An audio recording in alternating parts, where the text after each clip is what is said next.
Un saludo cordial para todos.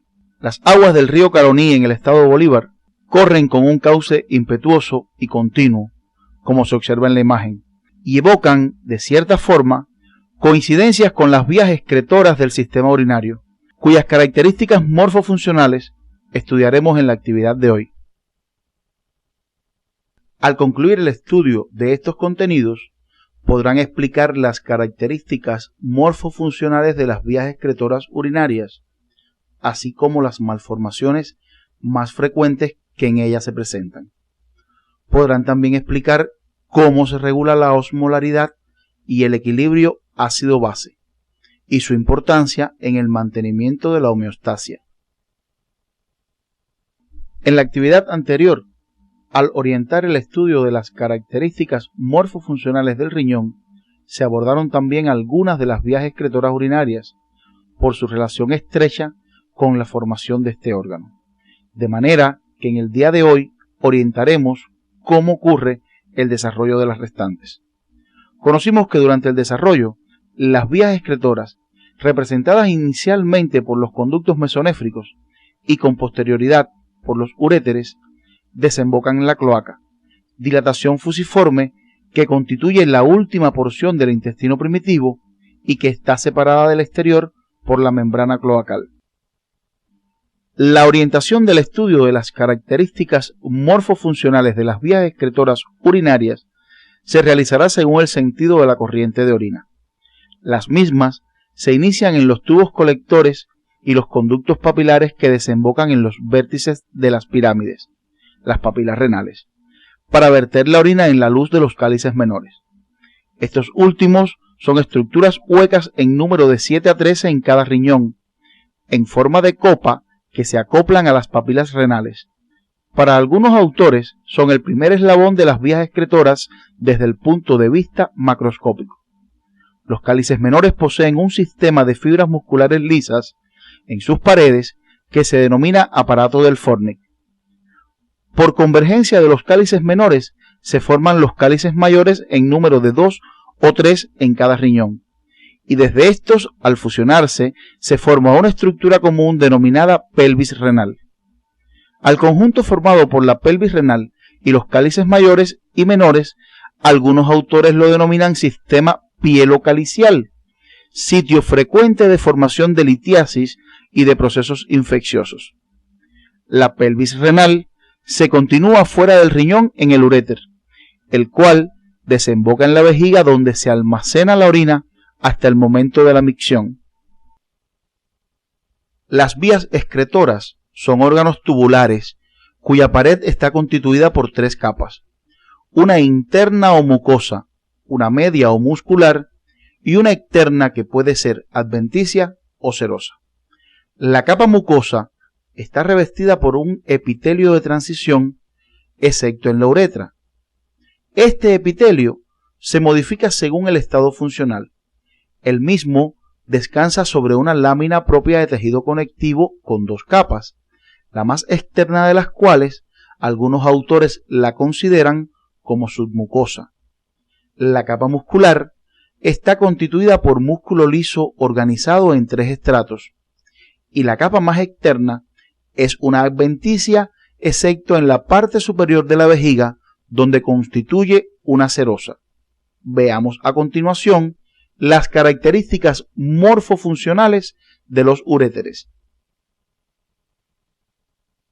El uréter es una estructura tubular bilateral de unos 25 a 30 centímetros de longitud, extendido por detrás del peritoneo parietal posterior, desde el hilio renal como continuación de la pelvis hasta su desembocadura en la vejiga urinaria, atravesando su pared posterior.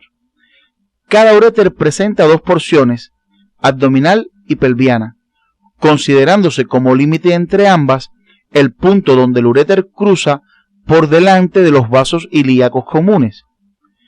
La luz del uréter no es uniforme, sino que presenta 3 estrechamientos, uno en su inicio, como continuación de la pelvis renal, otro al cruzar los vasos ilíacos y un tercer estrechamiento al atravesar la pared vesical. Esta característica morfológica es de interés médico porque son lugares favorables para el enclavamiento de litiasis de pequeño tamaño que intentan progresar hacia la vejiga, situación que se acompaña de un cuadro doloroso característico denominado cólico nefrítico. Observen en esta imagen la forma oblicua en que el uréter pelviano atraviesa la pared vesical, sitio de estrechamiento de la luz ureteral, como se ha mencionado anteriormente. El largo trayecto del uréter desde el riñón hasta la vejiga explica las características de sus relaciones con órganos y estructuras vecinas, como comentaremos a continuación.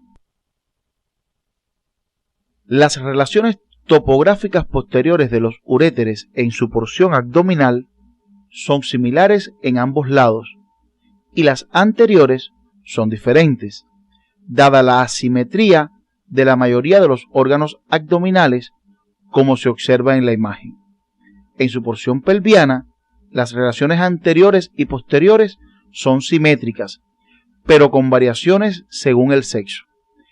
Es necesario profundizar, a través del estudio independiente, en las relaciones propias de cada porción del uréter, según las orientaciones que aparecen en el CD de la asignatura.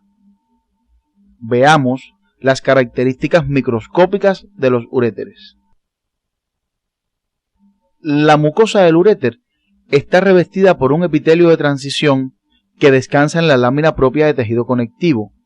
En condiciones de reposo, la mucosa presenta pliegues, como se observa en la imagen, que desaparecen al distenderse el órgano.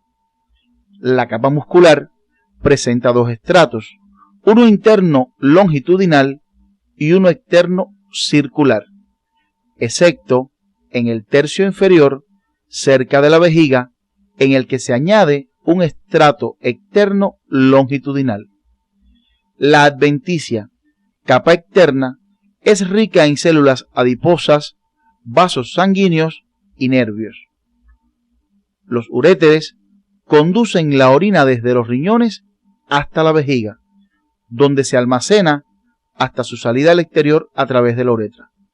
Teniendo en cuenta que la vejiga y la uretra derivan de la porción ventral de la cloaca, el estudio de su desarrollo prenatal se realiza de manera conjunta. El mesénquima, que se encuentra entre la alantoides y el intestino posterior, prolifera intensamente en sentido caudal entre la cuarta y la séptima semana, para formar el tabique urorectal que separa la cloaca en dos porciones. Una vez formado el tabique urorectal, la cloaca queda completamente separada en dos porciones. Una anterior, el seno urogenital primitivo, y otra posterior, el conducto anorrectal. La membrana cloacal se divide en dos porciones, la urogenital y la anal. La adecuada formación de este tabique conduce a una definitiva separación entre los sistemas urogenital y digestivo. En el seno urogenital primitivo se pueden distinguir tres porciones: una cefálica o porción vesical, de donde se origina la vejiga urinaria, una intermedia, denominada porción pélvica, y otra caudal, la porción fálica. La porción vesical del seno se continúa en su porción cefálica con la alantoides. Cuando la misma se oblitera, el vértice de la vejiga queda unido al ombligo por el uraco o ligamento umbilical medio. Las porciones pélvica y fálica participan en la formación de la uretra, que tiene características propias en cada sexo y serán orientadas más adelante en esta actividad. Recuerden que inicialmente los conductos mesonéfricos desembocan en las paredes posteriores de la cloaca y en ellos lo hacen los brotes ureterales de cada lado. Con el crecimiento de la vejiga, los conductos mesonéfricos se incorporan a la pared posterior de esta, lo que trae como consecuencia que los uréteres también desemboquen directamente en la vejiga y que finalmente queden en una posición cefálica con respecto a la desembocadura de los conductos mesonéfricos, lo cual origina una zona de tejido conjuntivo de forma triangular denominada trígono vesical. El epitelio de la vejiga es de origen endodérmico por ser un derivado del intestino primitivo. Veamos a continuación la evolución de la uretra. La uretra masculina presenta 3 porciones, una prostática y una membranosa, que derivan de la porción pélvica del seno urogenital, y una esponjosa derivada de la porción fálica del seno. La parte más distal de la esponjosa se forma por penetración del tejido ectodérmico hacia el interior del pene, formando un cordón macizo que posteriormente se canaliza. El epitelio de la uretra deriva del intestino primitivo, por lo que es endodérmico, excepto en su porción distal, que tiene origen ectodérmico. La uretra femenina deriva en su totalidad de la porción pélvica del seno urogenital. Las imágenes muestran representaciones esquemáticas de 2 malformaciones frecuentes de la vejiga, que se producen por defecto en la obliteración de la alantoides. Cuando la porción intraembrionaria de la alantoides permanece permeable en toda su extensión y sale orina por el ombligo, estamos en presencia de una fístula uracal. Si persiste permeable solo una parte de la alantoides, la actividad secretora del epitelio en este segmento produce una dilatación llamada quiste uracal. Otras malformaciones como la ectrofia vesical y las relacionadas con la formación de la uretra deben profundizarlas siguiendo las orientaciones que les brinda el CD de la asignatura. Veamos a continuación las características morfofuncionales macro y microscópicas de la vejiga. La vejiga urinaria es un órgano hueco de forma variable, de globulosa a triangular, según su estado de ocupación por la orina. Está situada en la cavidad pélvica sobre el suelo pelviano, por detrás de la sínfisis del pubis y por delante del recto en el varón y del útero y parte superior de la vagina en la mujer. Por su aspecto externo se identifican en ella 3 porciones: ápice o vértice, cuerpo y fondo. Esta última también llamada base o cara póstero-inferior. El vértice se continúa hacia arriba en un cordón fibroso, el uraco, que se adhiere a la pared abdominal anterior. El cuerpo de la vejiga, en el cual se describe una cara superior cubierta por el peritoneo parietal inferior, a través del cual se relaciona con las asas intestinales, y 2 caras inferolaterales, izquierda y derecha. La parte más declive del fondo vesical se denomina cuello y se continúa en la luz de la uretra. Deberán profundizar a través del estudio independiente en la situación y configuración externa de la vejiga urinaria, según las orientaciones que aparecen en el CD de la asignatura. Las relaciones de la vejiga urinaria presentan variaciones en dependencia del estado de represión del órgano y con el sexo. Sus relaciones anteriores son con el espacio prevesical y la sínfisis del pubis.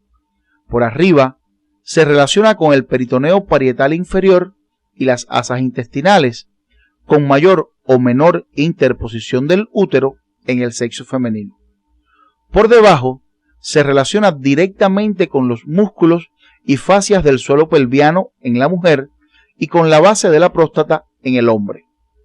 Por detrás, en el sexo masculino, se relaciona con las vesículas seminales, las ampollas de los conductos deferentes, el fondo de saco recto vesical y con la superficie anterior del recto. En la mujer se relaciona por detrás con el cuello uterino y la parte superior de la vagina. Es importante profundizar en estos contenidos a través del estudio independiente, por su significación para distintas áreas de la práctica médica, como la cirugía, urología, ginecología y obstetricia, entre otras. La cavidad vesical está revestida por una mucosa con mayor o menor cantidad de pliegues según el volumen de orina que contiene, excepto en el trígono vesical, donde no existen pliegues. Los ángulos del trígono vesical están representados por los orificios de desembocadura de ambos uréteres y el orificio de salida de la uretra. Entre ambos orificios ureterales se extiende el pliegue interuretérico, relieve constante que delimita por delante una depresión, el trasfondo de la vejiga, que se modifica por crecimiento de la próstata a partir de la quinta década de la vida. La cavidad vesical puede explorarse en el vivo por instrumentación directa a través de la uretra. La vejiga presenta en su pared 3 capas, una interna o mucosa, una media o muscular y una externa que puede ser adventicia o serosa. La mucosa está revestida por un epitelio de transición. Es importante que recuerden que este representa un estado intermedio entre el epitelio plano y el prismático, debido a que sus células modifican su forma dependiendo del estado funcional del órgano. El epitelio descansa en una lámina propia de tejido conectivo fibroso, con abundantes vasos sanguíneos. La muscular está formada por 3 estratos de fibras musculares lisas, uno interno longitudinal, uno medio circular y otro externo longitudinal. La capa más externa es una adventicia, excepto en la cara superior de la vejiga, donde es una serosa. Esta imagen de la mucosa vesical a mayor aumento permite apreciar el número de capas del epitelio, así como la forma de las células más superficiales, características que varían de acuerdo al estado funcional del órgano, como podrán observar a continuación. En la parte superior se observan las características del epitelio de revestimiento de la vejiga cuando está vacía. Fíjense en la altura de las células y los pliegues de la mucosa. En la parte inferior se representa la mucosa cuando el órgano está en estado de represión con sus paredes distendidas. En este caso, los pliegues desaparecen y las células del epitelio disminuyen en altura, así como el número de capas. Como segmento más distal de las vías excretoras urinarias, la uretra presenta características morfofuncionales diferentes según el sexo. La femenina tiene una longitud promedio de 4 centímetros, con una ligera concavidad anterior. Se extiende desde el orificio uretral interno en el cuello vesical hasta el orificio uretral externo en el vestíbulo vaginal y está tapizada por un epitelio estratificado plano no queratinizado con áreas de epitelio estratificado cilíndrico. Sus paredes son distensibles y el sondeo vesical es relativamente fácil. La uretra masculina, con una longitud promedio de unos 18 centímetros, se extiende desde el orificio uretral interno en el cuello vesical hasta el orificio uretral externo situado en el vértice del glande. Se divide para su estudio en 3 porciones: prostática, membranosa y esponjosa o peneana. La porción prostática mide unos 3 centímetros y atraviesa la próstata desde su base hasta el vértice. Su luz es relativamente amplia. La porción membranosa mide como promedio 1 centímetro de longitud en correspondencia con el grosor del suelo pelviano a ese nivel. Su luz es muy estrecha. La porción esponjosa recorre el cuerpo esponjoso del pene. Su luz es uniforme, excepto a nivel del glande, donde se hace mayor, y forma la fosa navicular. La uretra prostática está revestida por un epitelio de transición. La membranosa y la esponjosa por un epitelio pseudoestratificado cilíndrico.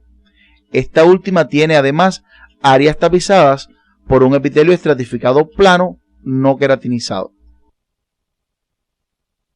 Desde el punto de vista médico, la uretra masculina tiene dos características muy significativas. Los estrechamientos de su luz a nivel de los orificios uretrales interno y externo y al atravesar el diafragma urogenital ya señalados anteriormente, y las curvaturas anterior y posterior. La anterior puede rectificarse levantando pasivamente el pene, pero la posterior es permanente y debe tenerse muy presente durante el cateterismo vesical. Las vías excretoras urinarias pueden estudiarse en el organismo vivo mediante radiografías contrastadas, como se muestra en esta imagen. Observen los cálices menores y mayores, la pelvis renal, el uréter y la vejiga urinaria. Esta imagen corresponde a una ecografía de la cavidad pélvica en la cual se observa con mucha precisión la vejiga urinaria. La orina formada en los riñones es transportada en un proceso continuo a través de los uréteres hacia la vejiga, donde se almacena hasta la micción, que es el acto mediante el cual la misma es expulsada al exterior a través de la uretra. La micción es un acto reflejo complejo, cuyas características les orientaremos a continuación. En la medida en que se acumula la orina en la vejiga, sus paredes se distienden y aumenta la presión en su interior. El registro gráfico de este proceso recibe el nombre de cistometrograma. La gráfica representa en el eje de las X el volumen de orina contenido en la vejiga y en el eje de las Y la presión intravesical. Su curva indica cómo varía la presión intravesical en la medida en que aumenta el volumen de orina almacenado.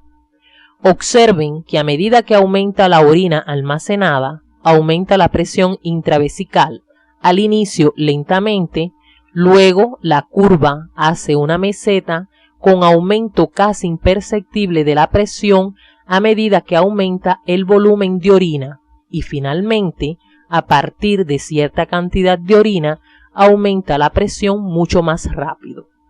Con líneas de puntos se representan las ondas de micción, que traducen la contracción del músculo detrusor en respuesta a la estimulación de los receptores de distensión de sus paredes y aumentan en intensidad y frecuencia en la medida en que se acumula orina en la vejiga. Estas contracciones son las que desencadenan la micción, cuyo arco reflejo orientaremos a continuación. La micción es un acto reflejo vegetativo complejo que tiene sus centros rectores en los segmentos lumbares y sacros de la médula espinal y se desencadena a partir de la estimulación de receptores de distensión localizados en sus paredes. Al llenarse la vejiga se estimulan los receptores localizados en ella. Estos envían su información a la médula espinal, específicamente a los segmentos sacros, segundo y tercero, a través de los nervios pelvianos y en menor medida al segundo segmento lumbar a través de los nervios hipogástricos.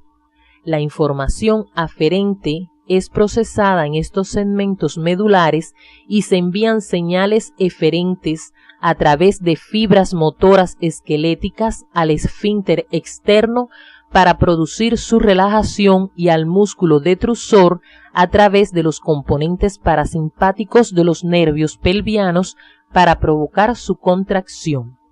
La combinación de estas dos respuestas da lugar al vaciamiento de la vejiga. Debemos destacar que las señales aferentes procedentes de los receptores de distensión de las paredes vesicales llegan también a la corteza cerebral, la cual facilita o inhibe la respuesta del reflejo, con lo que proporciona el control voluntario de la micción. El riñón elimina los productos de desecho, regulando la osmolaridad y concentración de sales en el medio interno, función que orientaremos a continuación.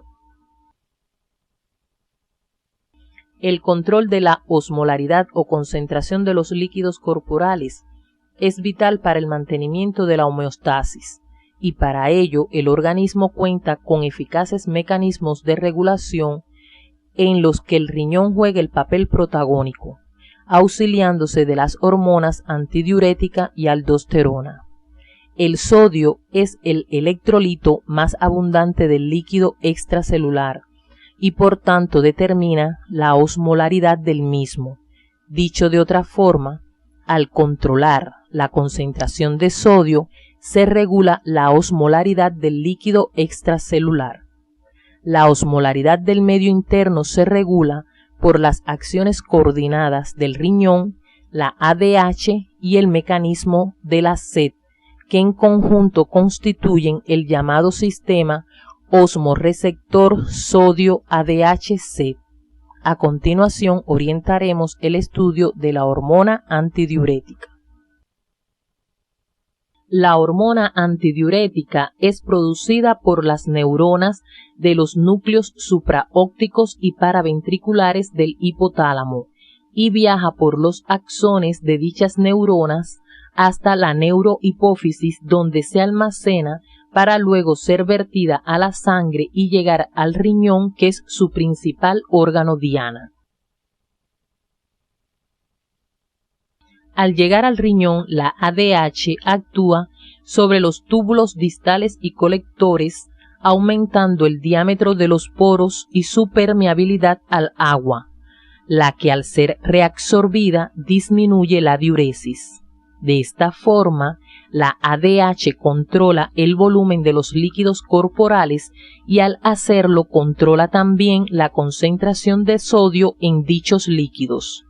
Además de los efectos antes descritos, la hormona tiene un efecto vasoconstrictor. La secreción de esta hormona se regula por la acción de diferentes estímulos que resumiremos a continuación. Aumentan la secreción de ADH, el aumento de la osmolaridad del líquido extracelular, la disminución del volumen de sangre, la disminución de la presión sanguínea, las náuseas, la hipoxia y fármacos como la morfina, la nicotina y la ciclofosfamida. Por su parte, disminuyen la secreción de la hormona, la disminución de la osmolaridad del líquido extracelular, el aumento del volumen de sangre, el aumento de la presión sanguínea y fármacos como el alcohol, la clonidina y el haloperidol. Una vez orientado el estudio de la hormona antidiurética, estamos en condiciones de abordar el sistema osmorreceptor sodio-ADH-sed. Los osmorreceptores son neuronas especializadas en captar los cambios de osmolaridad del líquido extracelular y se localizan en la región anterior del hipotálamo. Si aumenta la osmolaridad del líquido extracelular, se estimulan los osmorreceptores, los que envían señales por un lado a los núcleos supraópticos y paraventriculares y por otro al centro de la sed. Los núcleos supraópticos mandan información a la neurohipófisis para que secrete la ADH que va a los riñones, donde disminuye la diuresis reteniendo agua. El centro de la sed hace llegar información a la corteza cerebral, donde hace consciente la sensación de sed e induce la ingestión de agua. La combinación de ambos efectos termina disminuyendo la osmolaridad a la vez que disminuye la concentración de sodio del líquido extracelular. Este mecanismo actúa también a la inversa, o sea, regulando una disminución de la osmolaridad, lo cual deben analizar de forma independiente siguiendo las orientaciones del CD de la asignatura. Como ya conocen, el sodio es el principal componente del líquido extracelular y su concentración es regulada por la ADH. Sin embargo, la cantidad del mismo es controlada por la aldosterona, hormona esteroide, cuyo estudio orientaremos a continuación. La aldosterona es el principal mineralocorticoide producido por la zona glomerular de la corteza suprarrenal y tiene como órgano o tejido diana fundamental los túbulos renales distales y colectores, que realizan la reabsorción de sodio para retenerlo en el organismo y la secreción de potasio hacia la luz tubular para eliminarlo con la orina. Debemos recordar que con la reabsorción de sodio se reabsorbe agua por el efecto osmótico de este ion. A continuación resumimos las acciones fisiológicas de la hormona. La aldosterona reabsorbe sodio y secreta potasio en los túbulos renales distales y colectores, con lo que aumenta la cantidad de sodio y disminuye la concentración de potasio en el líquido extracelular. Al reabsorber sodio por el efecto osmótico de este, reabsorbe agua, con lo que aumenta el volumen de líquido extracelular y el volumen de sangre, así como la presión arterial. A continuación, orientamos los aspectos fundamentales de la regulación de la secreción de esta hormona. Existen una serie de estímulos que incrementan la secreción de aldosterona. Entre estos se destacan el aumento de la concentración de potasio en el líquido extracelular, el aumento de la actividad del sistema renina-angiotensina, especialmente el aumento de angiotensina 2 y la disminución de la concentración de sodio en el líquido extracelular. Por su parte, la ausencia o falta de las hormonas adenocorticotrópica o ACTH disminuye o anula la secreción de aldosterona debido al papel que juega en la nutrición de la glándula suprarrenal.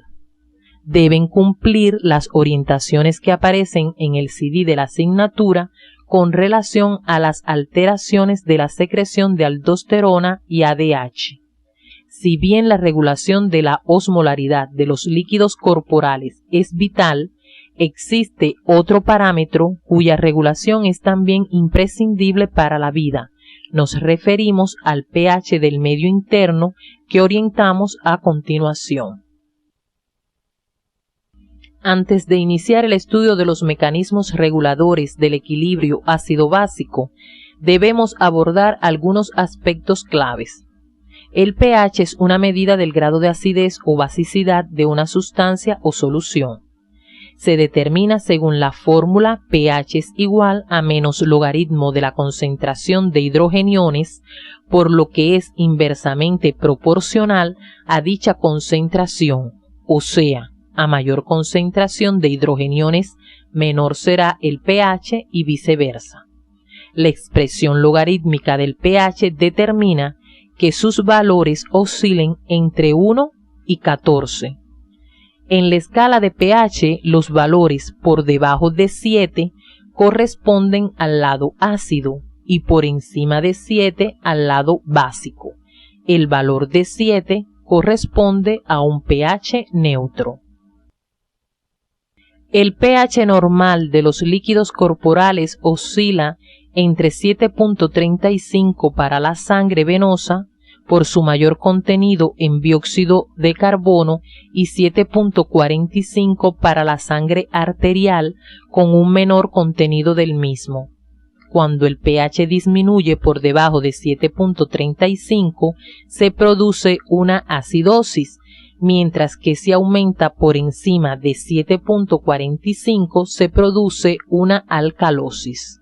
A continuación exponemos la clasificación de los trastornos del equilibrio ácido-básico.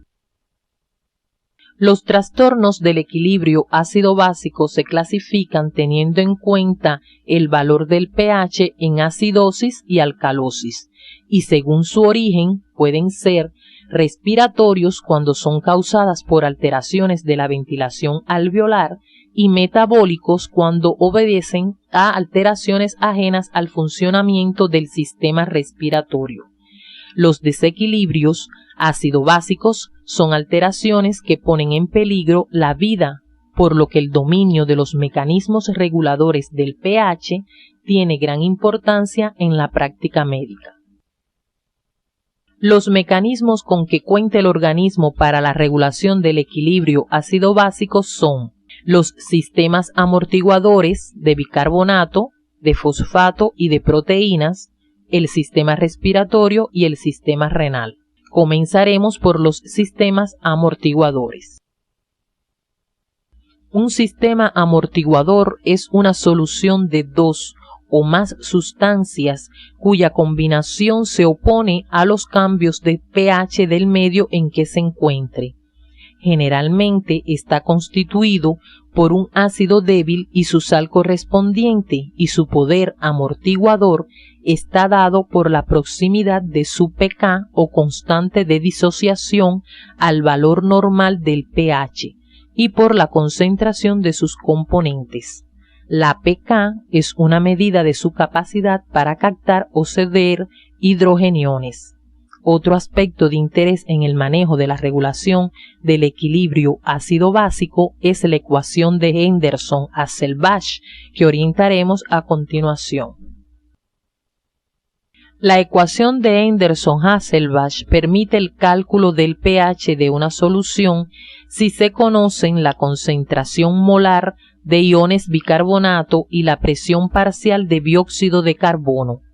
De ella se deduce que un aumento de la concentración de iones bicarbonato produce un aumento de pH y se desvía el equilibrio ácido-básico hacia la alcalosis. Si aumenta la presión parcial de dióxido de carbono, disminuye el pH y el equilibrio se desvía hacia la acidosis. A continuación les orientaremos el estudio de los aspectos fundamentales de cada uno de los sistemas amortiguadores. El sistema amortiguador de bicarbonato está integrado por el bicarbonato de sodio y el ácido carbónico. Observen cómo actúa este sistema cuando al medio donde se encuentra se añade un ácido fuerte como el ácido clorhídrico, el cual reacciona con el bicarbonato de sodio, dando lugar a un ácido débil, el ácido carbónico, que modifica muy poco el pH, y una sal neutra, el cloruro de sodio. Por otra parte, si se añade una base fuerte, como el hidróxido de sodio, esta reacciona con el componente ácido del sistema, el ácido carbónico, y se obtiene como producto el bicarbonato de sodio, base débil con poca incidencia sobre el pH y agua. Este sistema amortiguador tiene una pK de 6.1, por lo que su poder amortiguador no es alto. Sin embargo, la abundancia de sus componentes en el líquido extracelular hace que sea el sistema amortiguador más importante en dicho medio. El sistema amortiguador de fosfatos está compuesto por una base débil, el fosfato dibásico de sodio, y un ácido también débil, el fosfato monobásico de sodio. Si se añade un ácido fuerte al medio donde se encuentre este sistema, reacciona con el componente básico del mismo, el fosfato dibásico de sodio, dando lugar al fosfato monobásico de sodio más cloruro de sodio. Cuando se añade una base fuerte al sistema, como el hidróxido de sodio, esta reacciona con el componente ácido del mismo, el fosfato monobásico de sodio, dando lugar al fosfato dibásico de sodio y agua. Este sistema tiene una pK de 6.8, mucho más cercana a los valores normales del pH de los líquidos corporales, por lo que tiene mayor poder amortiguador que el sistema de bicarbonato. Sin embargo, la poca cantidad en que se encuentra en el líquido extracelular determina su poca importancia en este medio. Este sistema adquiere importancia funcional en los líquidos tubulares del riñón, donde las cantidades de fosfato son mayores que en el líquido extracelular. El poder amortiguador de las proteínas está dado por su carácter anfótero, que consiste en su capacidad de ceder o captar hidrogeniones de acuerdo a las características del medio en que se encuentren.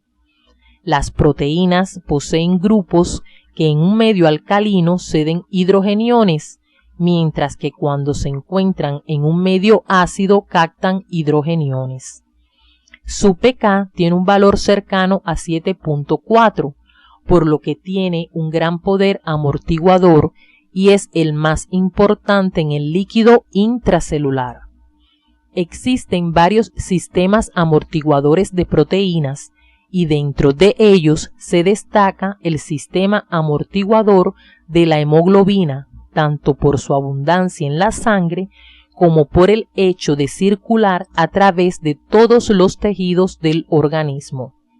Hemos orientado el estudio de los sistemas amortiguadores por separado, respondiendo a una necesidad didáctica, pero los componentes de estos, al encontrarse presentes en los líquidos corporales, actúan al unísono y de forma integrada, hecho en el que abundaremos a continuación.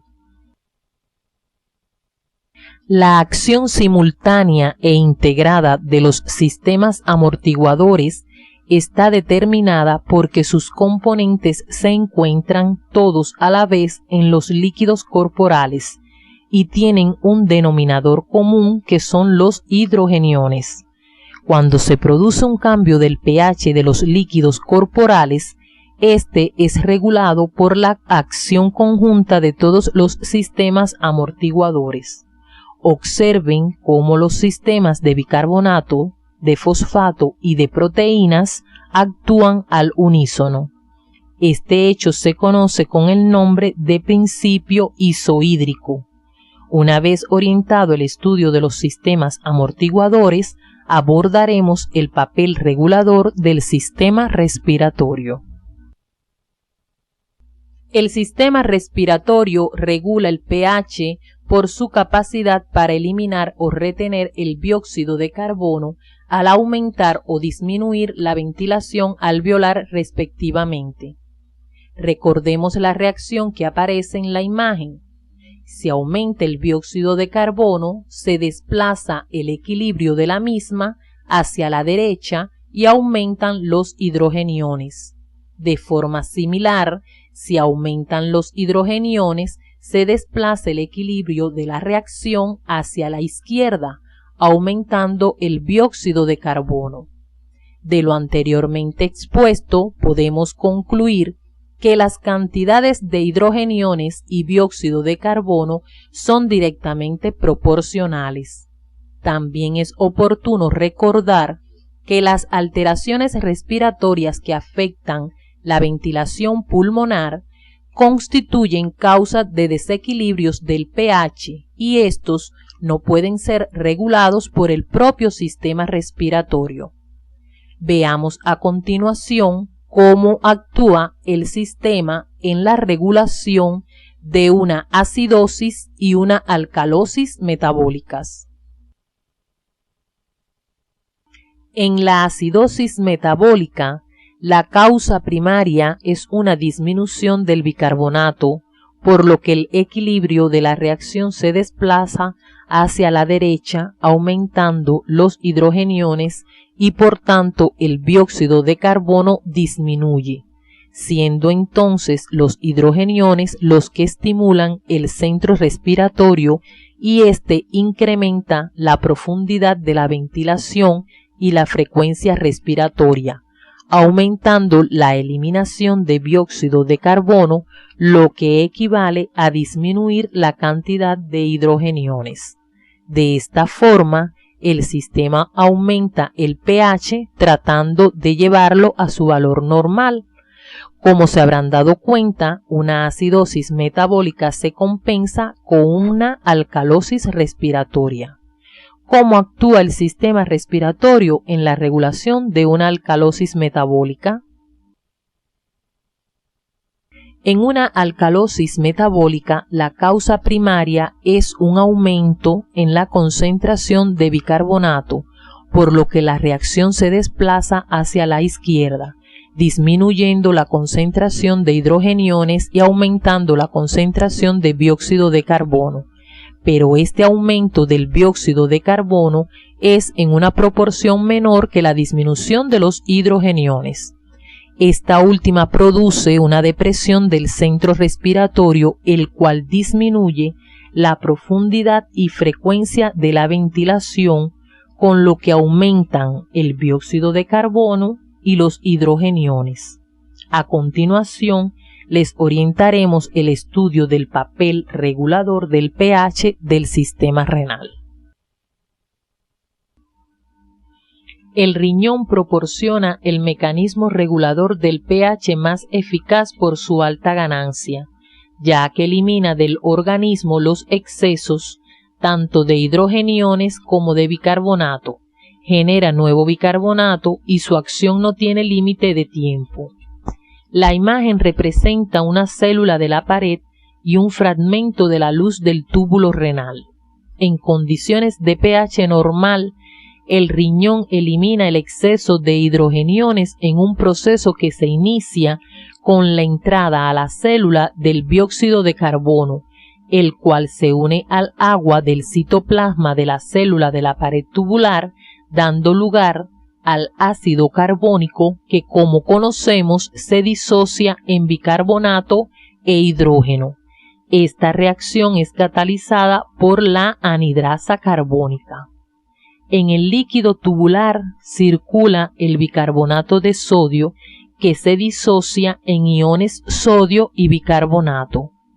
El bicarbonato formado en el líquido intracelular pasa al intersticio para ser incorporado al capilar peritubular, mientras que el hidrógeno es secretado activamente por un mecanismo de cotransporte, que a la vez reabsorbe el ion sodio desde el líquido tubular. Este ion sodio se intercambia activamente con un ion potasio procedente del intersticio en un mecanismo de cotransporte. El hidrógeno secretado al líquido tubular es neutralizado uniéndose al bicarbonato para formar ácido carbónico en un proceso denominado de titulación, que en condiciones de normalidad es una titulación completa al ser suficiente la cantidad de bicarbonato de sodio que circula en los líquidos tubulares para neutralizar los hidrogeniones secretados. El ácido carbónico se disocia en dióxido de carbono y agua.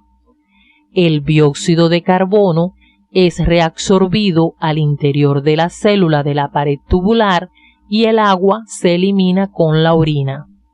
En el caso de una acidosis se exacerban estos procesos y al no existir bicarbonato suficiente en los líquidos tubulares para titular los hidrogeniones, estos se eliminan con la orina.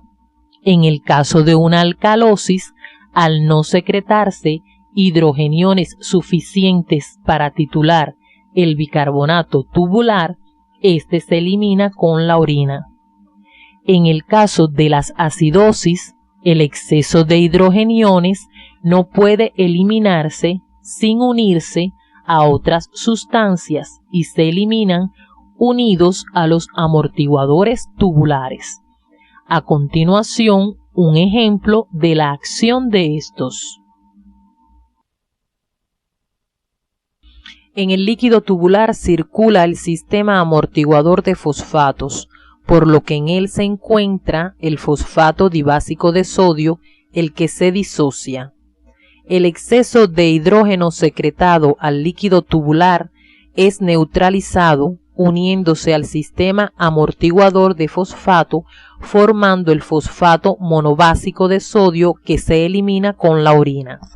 A partir del presente ejemplo y utilizando la bibliografía orientada en el CIDIT de la asignatura, estudien la acción de los demás sistemas amortiguadores que actúan en los túbulos renales para neutralizar los hidrogeniones secretados.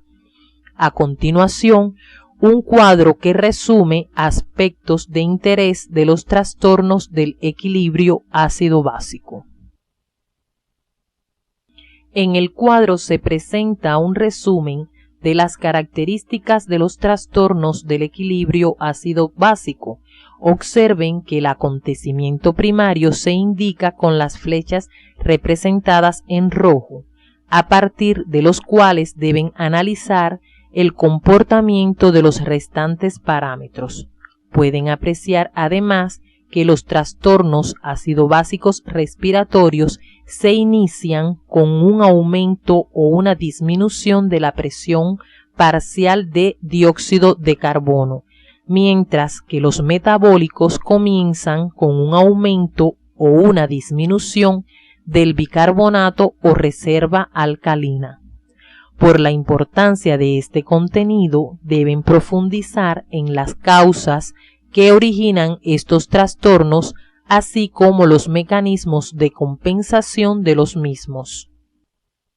Una vez estudiadas las vías de excreción de la orina y los mecanismos reguladores de la osmolaridad y el pH del medio interno, arribamos a las siguientes conclusiones.